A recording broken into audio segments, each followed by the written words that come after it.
Hey friends, welcome to part 3 in my teaching project series. So today I'm going to go over the folders that you see, which I had in 2020 that I used for independent centers, but now I kind of repurposed them for use in small group, and an early finisher, a math center, my writing center, and my beginning sound blend card. So let's get into it. So first up, we have this beginning sounds like letter ID kind of recognition cards that I use in my small group time. This does belong to the Tara West Guided Phonics bundle. Um, so as you can see, I have it in like this index card holder with the alphabet, so it's easy to find.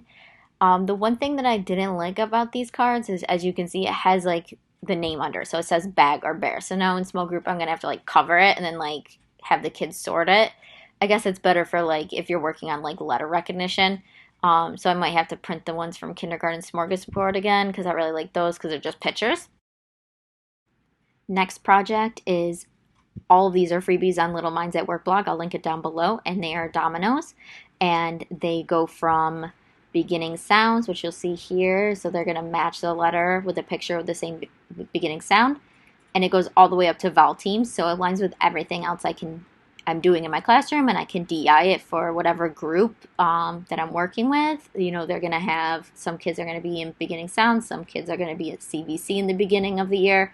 So I'm really loving this. I think they're going to have fun with it. As you can see, I did use black permanent marker to cut a set in half because it was really long.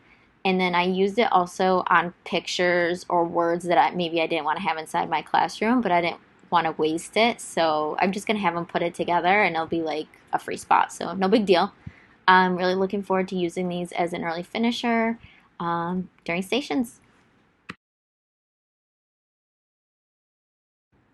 So I actually started using these last year. They're like 120 math mystery puzzles, and I'll put a picture in at the end so you can see it. And there's different themes and different math skills that they're going to be using for each puzzle. So this is like farm theme, and then there's a pets theme. I really use that mostly at the beginning of the year because, as you can see, they're just basically taking the cards and then matching the number. So it's just like number recognition.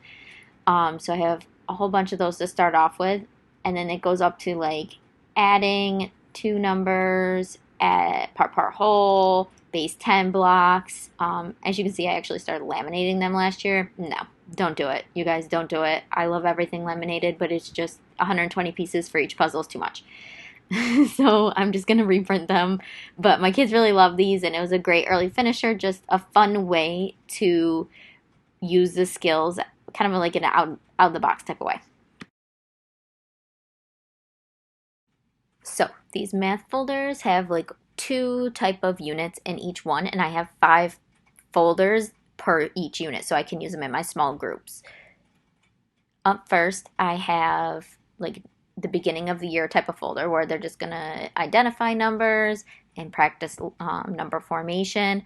I also like to use these with like Play-Doh or blocks, you know, just building that number sense. And the kids love using like the folders and like the expo markers.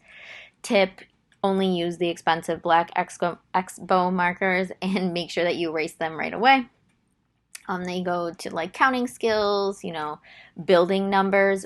And this actually helped a lot of my, not a lot, but I had like a few kids that their number sense like past 10 was like non-existent.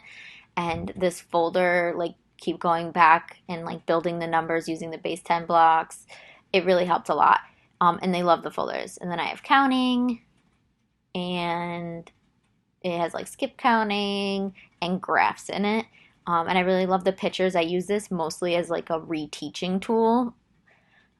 And you guys, you can use like, look at this. Like you can use any type of manipulative with it, and the kids love it. Like the markers, mini erasers, whatever. It's just a great fun way to not use worksheets technically, you know, and the kids just to practice the skills. I love kind of doing different things at the small group table just to make it interesting so the kids are like excited to come and not really looking like, oh, I'm being pulled to the back table again. This one has place value and comparing. Whenever you can use dice, you know, I always recommend the Dollar Tree big dice. They love the big dice.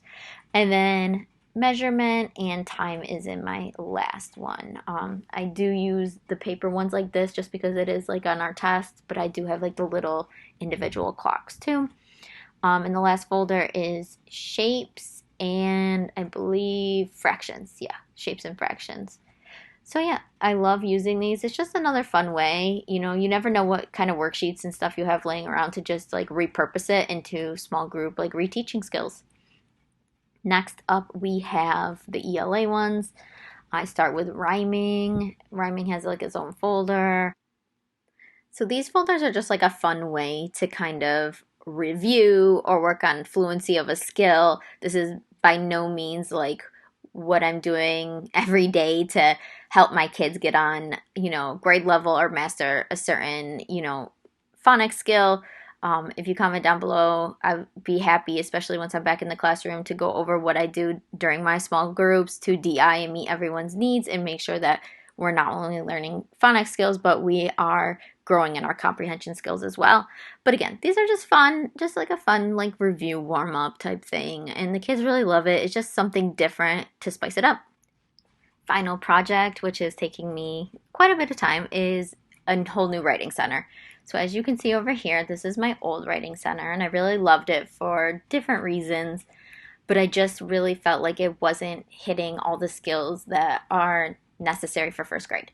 So I love the clip art on these, and the vocabulary terms were really good. I think she gave 1, 2, 3, 4, like 5 or 6 for each theme. And I kept them with a binder clip in this baker's box. And I really loved it. But again, I really just didn't feel like I was able to DI enough for my kids on the skills, like at a sentence level. So I kept them in those folders and I labeled the like themes on there, and I really like this way to keep them. But as you can see, like this is only like 3 months, so oops, gonna have to find like a bigger banker's box. The first thing I want to show you is my early finisher. So my kids absolutely love this. Use the big dice. I just keep it in there with some plain paper, and they get to like roll a story. And the kids were obsessed. I'm talking like I introduced it and they were begging to do it like the first few days, like after school during dismissal. Like that's how much they loved it. So recommend it. I'll link it down below. And it's super easy to set up. Like, come on. So no brainer.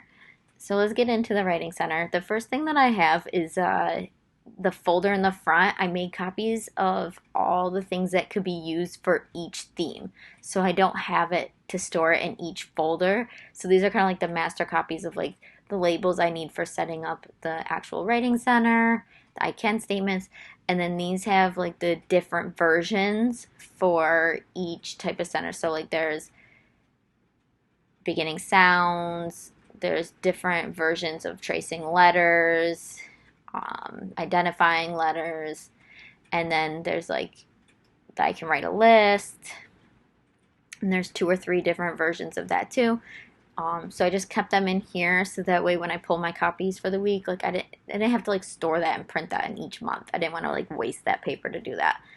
Let's go into back to school month or theme, excuse me.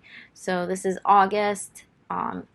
As you can see, each month has like different letters or cards they can make, and this was really cute. And that's like one of the reasons I actually like that. I thought the kids would love to do that.